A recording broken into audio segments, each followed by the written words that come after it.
Hey, Brent Porcio, TopVelocity.net. We're going to do a great video today on curveballs versus sliders. We're going to get into grips and how we spin and move the wrist to accelerate the pitches and the differences in velocities and how it works through the whole kinetic chain. And if you haven't already, subscribe to the channel or follow us. So basically, a curveball and a slider should be a very different pitch. Here's the thing, you can throw a curveball from a sidearm slot and it looks like a slider. So when I think of curveball, I really think of how it comes out of the hand as opposed to the way it moves.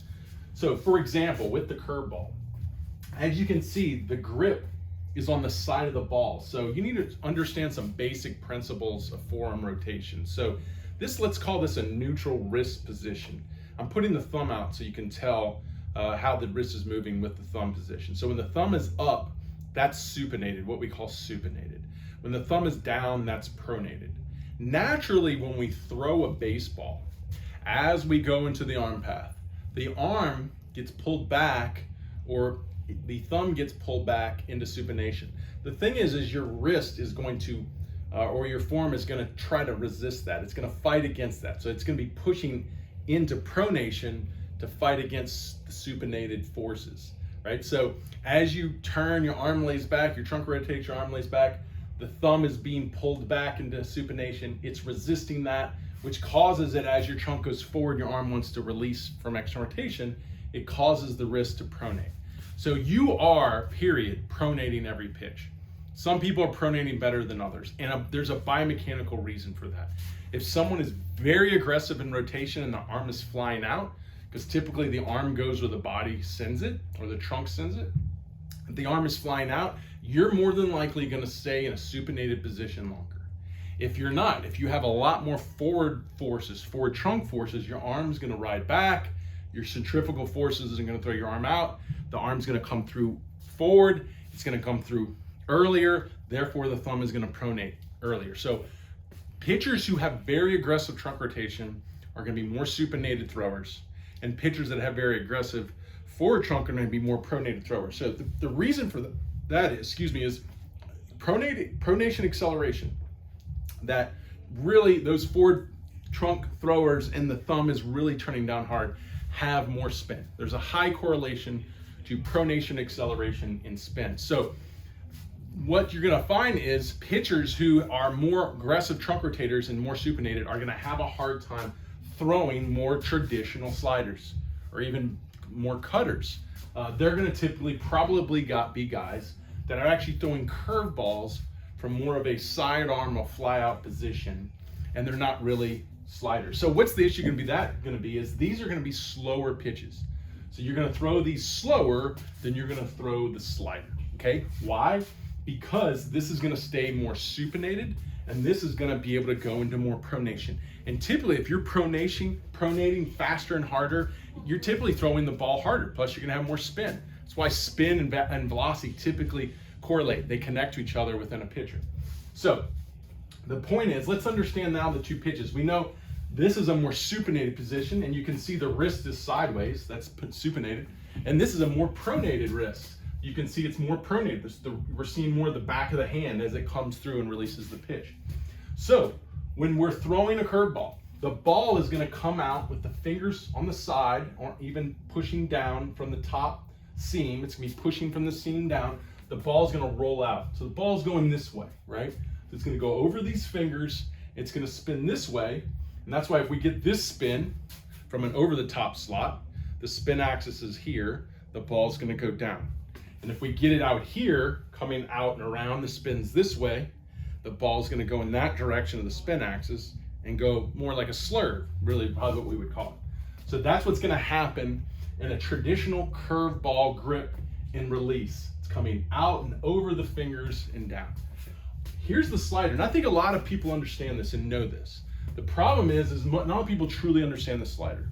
It's just because I think it's kind of counterintuitive how it actually works. So at release here, you're going to see the thumb turn down. This is going to turn down, and the fingers is going to this finger is going to push down, and you're actually going to throw like a football, a side spin. It's going to spin this way, right? And the reason you want it to spin this way so it cuts and obviously shoots across the body. So if I throw it towards the camera here, okay, it's gonna come out, and that supinated movement of the wrist is gonna push this seam down, right? You're not gonna literally push the ball sideways. It's not gonna just somehow shoot out of your hand sideways. You're actually gonna have to turn your thumb down and push this finger down into pronation, boom, and that creates this spin, which then starts to move the ball that way. And that's where you can see the dot of the ball. That wouldn't be a great slider, because you don't want a hitter to notice the dot. He'll pick up your slider. And there's ways to manipulate that. That's all on spin axis. But you just gotta understand, you're trying to spin it this way like a football. And just like a football, guys who throw really tight spirals with a football actually have a lot of pronation in throwing. That's why you're not gonna see a lot of guys throwing good spirals of football with their arms out here, casting and staying supinated. So football, working on footballs is a great way to learn good sliders, right? Boom. All right. So that's gonna be the movement. Pushing and pronating into that seam to spin the ball this way. So there's many different ways you can hold the slider. I would suggest, similar to here, you're holding it somewhere on the side of the horseshoe with your finger on this seam, so when you pronate, you feel the grip and you really get a good push off the seam. When you're throwing it here, it's gonna be similar, but it's gonna be over on the other side of the ball, because you're gonna feel it kind of pull down, and you're gonna late pronate. You're still pronating this, it's just later, and then you're gonna get the end over end pitch. So that's the difference between the two. Remember some of the basic things. This is a more supinated release. It's typically in someone with a more forward trunk, it's more 12-6. With someone with aggressive trunk rotation, it's more, 3 o'clock or 2 o'clock across. And this is gonna be a harder throwing pitch, very similar to a fastball. And that's why you'll hear a lot of good coaches say, get on top of a slider and push down through it, because that'll help allow you to pronate it. And then this is gonna be a harder pitch, kind of like a cutter, but a little bit more aggressive than a cutter. And there's a lot of guys that are good at throwing sliders. They actually will slip more into a cutter pitch. They'll basically take it from here.